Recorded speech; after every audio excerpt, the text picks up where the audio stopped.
Welcome to the spring commencement at the University of North Carolina at Chapel Hill. It's graduation day 2014 in Chapel Hill.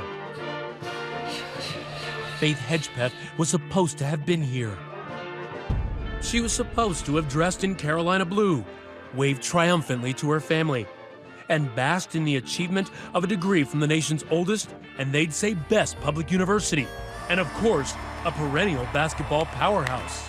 This is the place that she had wanted to come all her life. This was her dream. All degree candidates, please rise. That was the dream. Congratulations. 911, where is your emergency? But this is the reality. I just walked into my apartment and my friend was just like, you're unconscious. How old is she? She's 19. Is she breathing? I don't think so. Okay, listen to me. There's blood everywhere. There's what? There's blood everywhere. Faith's mother, Connie, is called. She said, well, Miss Hedgepeth, I'm sorry to tell you, but Faith is dead. The stunned matriarch relays the news to the family, including son Chad. He said, what is it, Mama? I didn't know what to think. Faith's dad, Roland. I said, are you sure, Connie? To daughter, Rolanda. I said, what? And I just collapsed. So sparse are the initial details, the family is left to wonder exactly how Faith died. Did she get caught up with the wrong people? Was she just at the wrong place at the wrong time? Did she commit suicide? Breaking news is first at 6. But it isn't long before WTVD, the ABC-owned station in Raleigh-Durham, starts reporting details about the case. Police are treating Hedgepeth's death as a murder and say they don't believe it was a random act. We want to know everything. We want to know why. UNC was supposed to be a beginning for Faith, not the end. She received a scholarship, full tuition all the way through graduate school. That scholarship was the ticket out of her tiny hometown of Hollister, a place filled with good people, but little else. Faith, a Native American, grew up a member of the Hallowasaponi tribe, a native people who've called this part of the country home since before there was a country. It's a place Faith promised to return to one day. It meant enough to her to want to come back and help her community after she achieved in life. Absolutely, that was home to her and she wanted to make a difference. The transition was not always smooth. At times, the grades suffered. So adjusting to the class load was a bit difficult for her, so she did struggle academically, but she decided not to give up on Carolina and attaining a Carolina degree. What was never in doubt was Faith's ability to connect with others on campus. Faith was a very social person. She instantly had connections on campus, and she instantly caught the attention of men on this campus. She just smiled all the time. I know I'm a smiler, but she had me beat. She definitely knew how to kind of make you feel safe, make you feel happy. The band of sisters quickly forms. In her freshman and sophomore years, Una and Patty, roommate Karina, and friend Marisol Rangel become tight with Faith. She had friends everywhere. She would make friends so quick.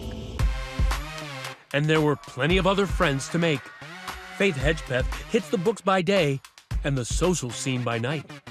She liked to dance. She liked to be in a loud room full of people talking. She enjoyed going out. She's certainly not alone. UNC students know how to throw a party, and at this school, everyone's invited. But Faith maintains her priorities, at times holding down 2 jobs. While waitressing at the Red Robin, Faith posts on Instagram. A customer has added a heart around her name on this bill. Faith mocks her uncanny ability to charm with a caption on Instagram that reads, "I make my guests fall in love." She will be dead 5 days later. When her roommate Karina comes home and makes that emergency call, which will itself become part of the mystery police now want you to help solve. There's blood all over the pillows, like in the comforter. I just can't believe this. How many murders happen here in Chapel Hill? Generally, we average less than 1 a year. Chief of Police Chris Blue doesn't just protect a town, he must protect an image. The university is one of the state's largest employers. When co-eds turn up dead for mysterious reasons, students start worrying about safety. The lack of information has students who did not know Faith on edge. We just want answers and kind of give us a little peace. That's bad for business. The pressure to solve this case is immense. We don't stop. We don't quit. The police focus on the unsentimental business of investigation, and there is no shortage of evidence. We're trying to make some sense of the literally thousands of pieces of information that are coming in and prioritize. But in the absence of an arrest, speculation rules the day, and everyone has a theory. I do believe Faith's death was a personal vendetta. I don't believe that this was random at all. The week after Faith Hedgepeth is brutally murdered, the university holds this vigil, honoring her with a Native American ceremony. Faith, I love you, baby. 323 to 584. Meanwhile, investigators are trying to tackle the puzzling case by retracing her final hours. A jigsaw still being worked on today, 4 years later. One that Lieutenant Salisa LaHue loses sleep over. Just a couple of weeks ago, I woke up in the middle of the night and a name popped in my head and I couldn't place it. So I had to get up and come into work. So there isn't a day that goes by that we don't look at Faith's case. For the most part, the Chapel Hill police have played things close to the vest when it's come to releasing information. But tonight, for the first time, they are opening up with brand new evidence, asking your help to advance the case. There may be another piece of information out there that this story will shake loose in somebody's mind. This is the police timeline. The evening begins with Faith and roommate Karina Rosario on campus studying. They went to the student library on campus, which is called Davis Library.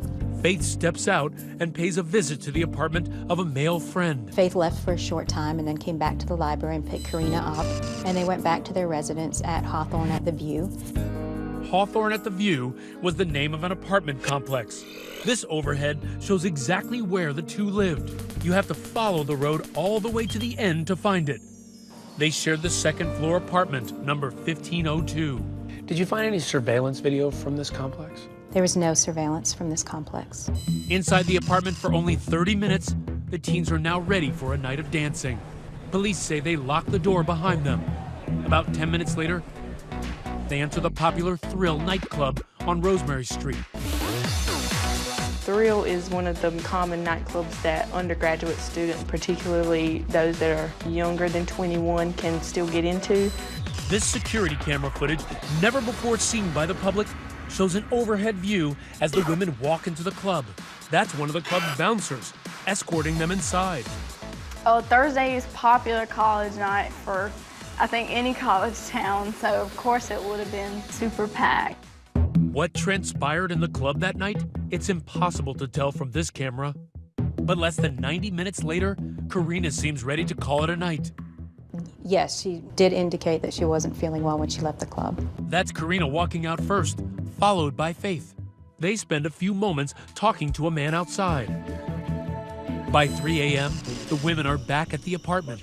What's about to happen next looks like the telltale signs of major guy drama.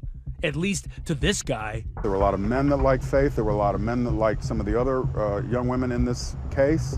Columnist Tom Gasparoli has been following the case for years. They're very attractive women, and their jealousies and angers and breakups and hookups.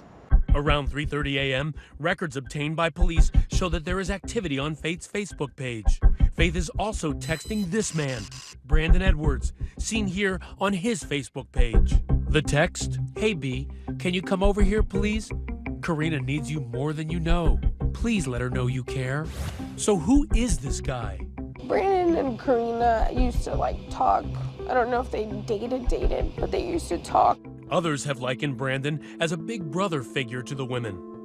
Police say Karina's phone records show she is calling Brandon Edwards multiple times around the same time Faith is texting him.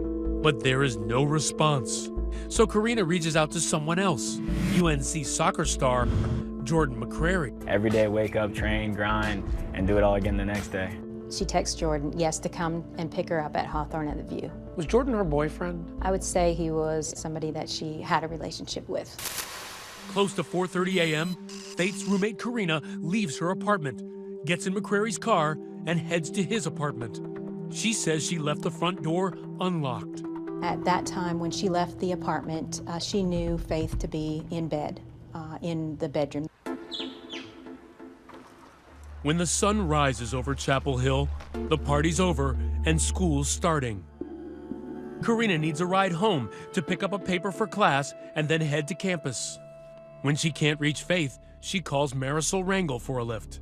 So I picked up Karina and we came back to the apartment and we saw her car. So I'm like, oh, she probably overslept. It is nearly 11 a.m. The two climb the stairs and enter the apartment. They call out Faith's name, but get no response. All I remember is just calling her name just because we knew she was there, like, Faith, Faith. That's when we went to the room. And we found her. So Faith was found deceased, partially nude. There was a lot of blood in the bedroom, and she had suffered what appeared to be severe head trauma. When police arrive, they see this near Faith's body. This photo, revealed for the first time, is allegedly the murder weapon, an empty bottle of rum. That murder weapon that you mentioned, that bottle, what condition was that in? It was a Bacardi bottle, and it was covered in blood smudges. It was a brutal, brutal death. Did it seem like there was forced entry going into the apartment? No, there was no sign of forced entry. Semen is also discovered on Faith's body. Investigators use it to generate a DNA profile.